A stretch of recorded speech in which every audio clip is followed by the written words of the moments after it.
পুতুলটি ধ্বংস হওয়ার পর গ্রামবাসীরা ভেবেছিল আপদ বিদায় হয়েছে। সবাই খুব শান্তিতে দিন কাটাচ্ছিল, কিন্তু তাদের বিন্দুমাত্র ধারণা ছিল না যে সামনে এমন কিছু ঘটতে চলেছে যা পুরো ইতিহাস করে দেবে।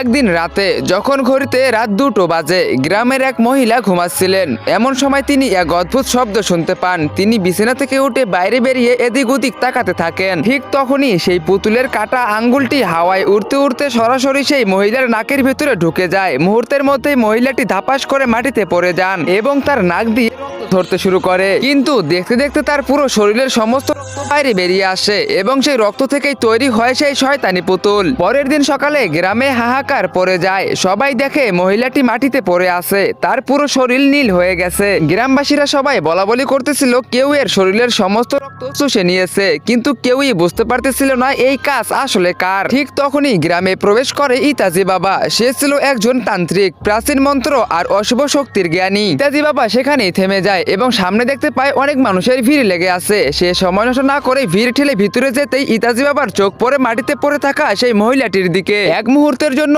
সে থমকে দাঁড়ায়, মুখ সাদা হয়ে যায় এবং চোখ দিয়ে পানি পড়তে থাকে, কারণ ওই মহিলা অন্য কেউ নন, তিনি ছিলেন ইতাজি বাবার নিজের মা। ইতাজি ছোটবেলায় তান্ত্রিক বিদ্যা শেখার জন্য গ্রাম ছেড়ে চলে গিয়েছিল। আজ যখন ফিরলো তখন তার মাকে এই অবস্থা দেখতে হলো। তার মনে শুধু একটাই আবেগ কাজ করছিল, যদি আর একটু আগে ফিরতে পারতাম।